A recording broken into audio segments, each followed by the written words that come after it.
Hi, we're Rachel and Kenneih Short, and we're coastal Taranaki certified organic dairy farmers.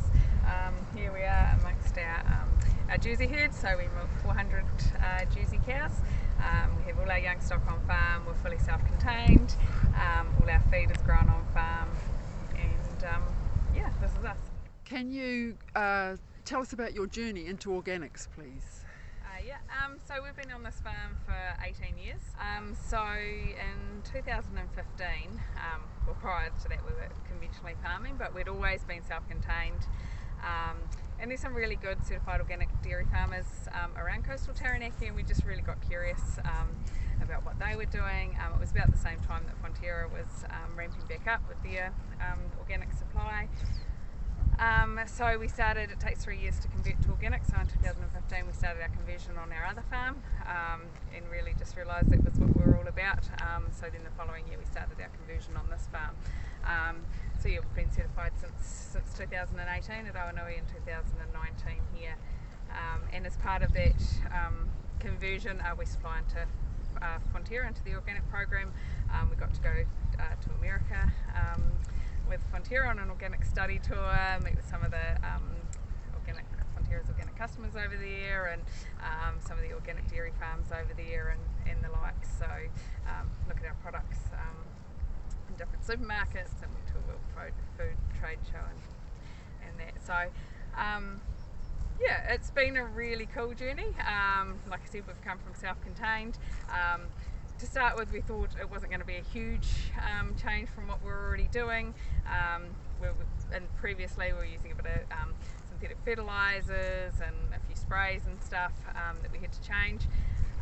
But what we really realised once we actually got on the organic journey is, in a conventional world we really farmed above the ground. Whereas in an organic world, everything comes, you start from below the ground. So once upon a time we used to have conventional fert reps come around, they'd take 75ml soil samples, they'd get sent away, they'd come back and they'd write you up a fertiliser plan, and that's what you're throwing, and that's about all you knew about on the ground. Whereas as an organic farmer, like every organic group that you go to, you're out, you're digging holes, you're looking at what's happening in the soil. We're doing much deeper soil tests. 3 or 4 years ago now, we actually got in a biological soils consultant. So we're doing soil food web tests, looking at all the fungi and bacteria in the soils.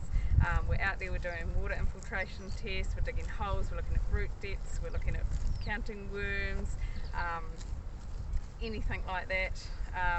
So it's quite like, in an organic world, it's healthy soils equals healthy pastures equals healthy animals, and ultimately into healthy product. Can you describe what it was like making that transition, please? Yeah, it was, that's what made it exciting, was when we started focusing on what's underneath the ground compared to what's above the ground, because you just don't quite realise just how important the microbes and all that underneath the soil actually is. So you're farming microbes as well as cows? Yeah, well, everything starts from beneath the ground. Like we got taught previously above the ground farming, whereas when you get underneath the ground, it's just so much more exciting with what's alive under there. So can you describe what you're doing down there, please? Just looking for some of the nodules on the clovers, because being organic, we don't use any synthetic nitrogen. There's that much nitrogen in the atmosphere that we have multi-species pastures and stuff, and different species in there are actually able to fixate the nitrogen from the atmosphere. So if you look at clover, there's little nodules on the roots, and when you split them open and they're pink, it shows that they're alive and active and doing their job.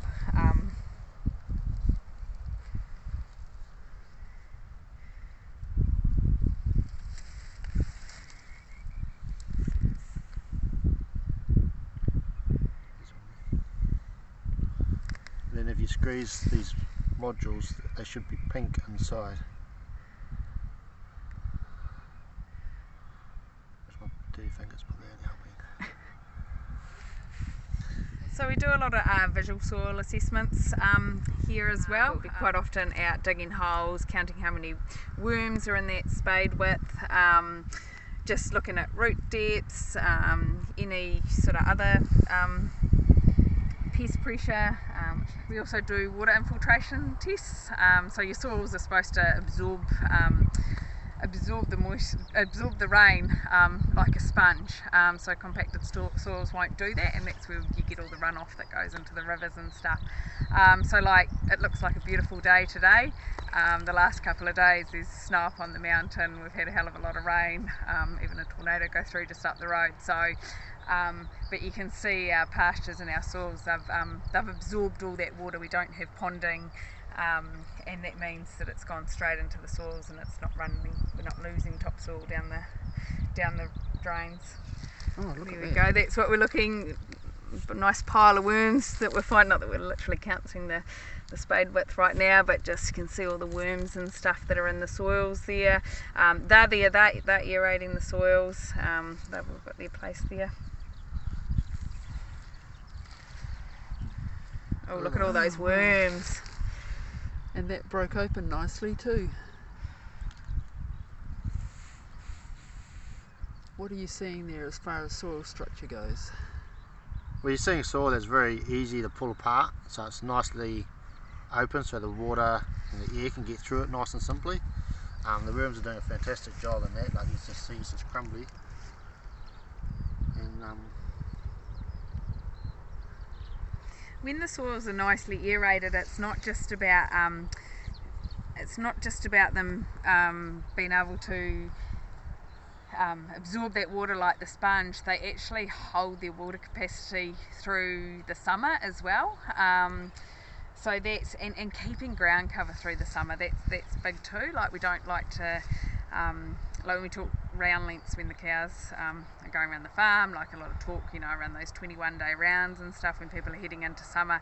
We like to get out onto those 35, 40-day rounds heading into summer, keeping that ground cover because that helps keep the moisture in the soil and helps with drought resistance as well when we go into our dry summers out here on the coast. So we were traditional dairy farmers. The farm was pretty much ryegrass and clover. So since going organic, we've put in a lot of different species. We've added in different grasses, plantain, clover, chicory. We've done some summer crops that have all sorts of things in them, like radishes and sunflowers, and up to about 27 species in some of those mixtures that we've done. So yeah, we've changed the so having multi-species, you find that you've got different stuff that is stronger at different parts of the year and different seasons. It's about having, there's feed available there all year round. And I guess the other thing, and we're not there yet, but it's the next part of our journey, is somewhere along the way us humans forgot that cows were supposed to be grazers and browsers. So we've just had a big tree plan drawn up, and we're going to be adding a whole lot more trees into our farm in the way of fodder, shelter and shade. So when we say vertical fodder, like thinking of hedgerows and stuff that the cows, they browse and on those as well. And that just adds a whole nother element to their diet. But as far as grazing goes, we were traditional sort of dairy NZ, you've got to chew your paddocks out to 1500 or you'll lose quality that you hear. That's very true for ryegrass and clover systems, but when you've got the multi-species, like throughout the summer months or throughout the year, we leave longer residuals now. We don't deck our paddocks hard like that, and they just recover so much faster. We're just seeing faster growth rates year round. We have our cows on longer rounds through the summer than what a traditional conventional farmer would have, and the paddocks just recover so much faster. It helps with drought resistance, and it also, it's just a different way of grazing. Well, your multi-species are doing two things. They're providing a variety of feed for the cows, but then you also got long tap roots, short tap roots, and they're helping aerate the soil, which will then allows that plants to absorb water, to take the longer tap roots will absorb water in a dry season and bring up the water for the shorter plants, and then vice versa, when it's wet they allow the water to penetrate into the soil. The other thing is too, you've got to think of your farm like a solar panel, or like your pastures like a solar panel. Pastures need to photosynthesize. And then it just draws that carbon down into the soils, and that microbe, it's not just about feeding your above ground livestock, it's about feeding that below ground livestock as well, so your microbes and stuff in the soil. And you know, nature has its way. The plants and the sun and the rain and everything all together, they know how it works. You can only grow above the ground livestock by concentrating on your below the ground livestock, because that's where it starts. One of the big things in farming too is actually within your farm knowing what your limiting factors are. So whether that's stuff underground, whether it's, you know, what your different weather patterns are and all that sort of stuff. But we do know here that we are farming on a big iron pan, and we have got certain paddocks throughout the farm where that iron pan's not too far below the ground. And those paddocks, like in the past, we have found some of those, and it would rain, and we'd end up with a lot of ponding and stuff. But since putting in all the multi-species pastures and letting those soils be aerated, we're finding that we're not getting that ponding, and although that iron pan's still there, we're finding that those deeper tap roots and all the rest of it are really making a big difference. Too often in farming we talk about weeds and wanting to kill everything, kill weeds. The thing is with weeds is that we shouldn't be looking at them as a problem, we should be looking at them as an indicator. They're there for a reason. The Kelly thistles are turning up there because they've got massive big tap roots and they're trying to break up soil compaction, for example. So there's a lot of books out there, like, you know, When Weeds Talk and the likes, that talk about why the weeds are turning up and what they're actually trying to do. Like, weeds are the first part of regeneration.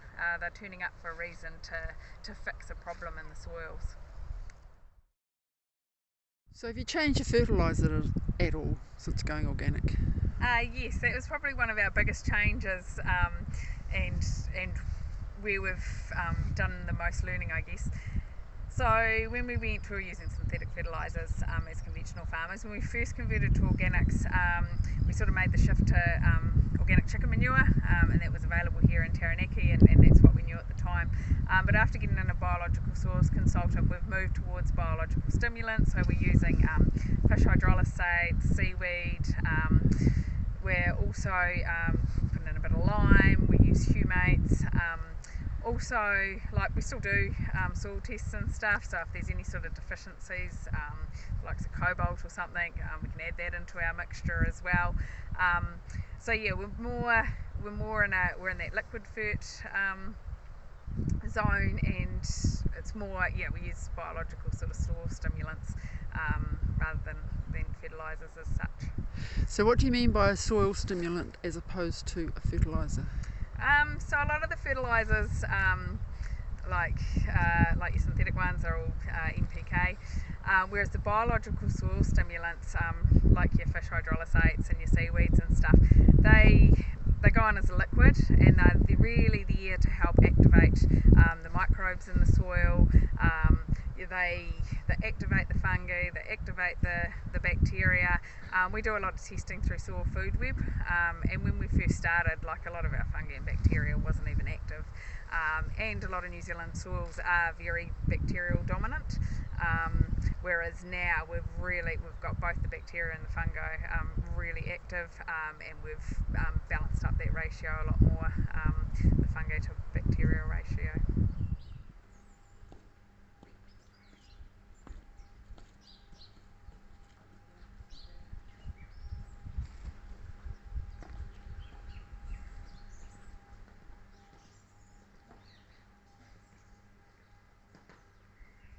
Can you tell us about what sort of technology you use on the farm, please? Yeah, we're not really, well, previously we were really big tech users, so we just milked through a basic 36-a-side herringbone. But back in September we did collar our cows with the halter collars. So these collars that we have, they do heat and health detection, but they also have virtual fencing in them. So all our fences on farm, our brake fencing and stuff, we don't use traditional brake fences anymore. It's all done through the virtual technology, and it also, our gates are left open for the cows to come up to the cow shed at milking time. So in the app we just tell the cows that they need to come up to the cow shed, and just through some vibrations and beeps, it tells the cows to come to the cow shed and they head on up. And lots of other cool stuff. We use LIC space to measure our pasture cover on farm. So it's like a satellite imagery. It shows you how much pasture is on farm and what the growth rates are. And that from LIC feeds directly into the Halter app. So when we're doing like pasture plans and drawing like the virtual brake fences and stuff in the app, it shows you exactly how many square metres the cows are getting, how many kilos of pasture they're getting, so really precise sort of pasture management tool that we use. And then as I said before, like all our heat detection is done through the collar, and so health detection and stuff as well comes through the collar into the app, and it's been really cool. So you can monitor your cows from anywhere? Yes. Anywhere in the world. I can move my cows from one break to the next from the other side of the world if I need to. So some people would say that technology takes you away from your cows. What's your opinion on that? Yeah, it's the complete opposite. You actually have a lot more time with your cows, because instead of being in a hurry in the morning when you're trying to feed all your young stock, get them all moved, you got that time to have a look at your cows, walk through them, and you're not worrying about having to put up that brake fence. So that time that you're putting up the brake fence, you can spend with your time with your cows, and just do it with each mob, and you spend a lot more time and probably a lot more human interaction with the animals. Who else works on the property other than yourselves? We've got another lady working for us. She's here part-time. She's doing a vet tech course. She's in the vets today doing a work experience. And then apart from that, we just have sort of relief milkers if we're away, or a few other contractors come in to do bits and pieces. And is there anything you'd like to say to young people wanting to get into the industry? Yeah, go for it. It's a really cool industry to be part of. You get to work outdoors with the animals. The other lady that I just said works here, she was a townie and just sort of got introduced to the farm, one via her husband being in farming, and two via wanting to do a vet tech course and get it, and she just absolutely loves it. She got married back in November, and half her wedding vows were about her second love, and that was the cows. And it was something that when she was at high school, she's 23 years old now, but when she was at high school would have never ever thought that dairy farming, didn't even know anything about it as a career. So it's a cool, really cool industry to be part of. Get out there, go for it. Yeah, if you love outdoors and you love cows, why not? Kenneth was a builder by trade. You didn't start off as a dairy farmer. You came out of town. Yeah. So why did you change? Mainly for lifestyle. We had young kids at the time. I wasn't seeing them. Like, I'd be gone before they got up, and just pretty much going to bed before I got home. So it was just, and I mean, it was an opportunity to work alongside your partner and create a family business. So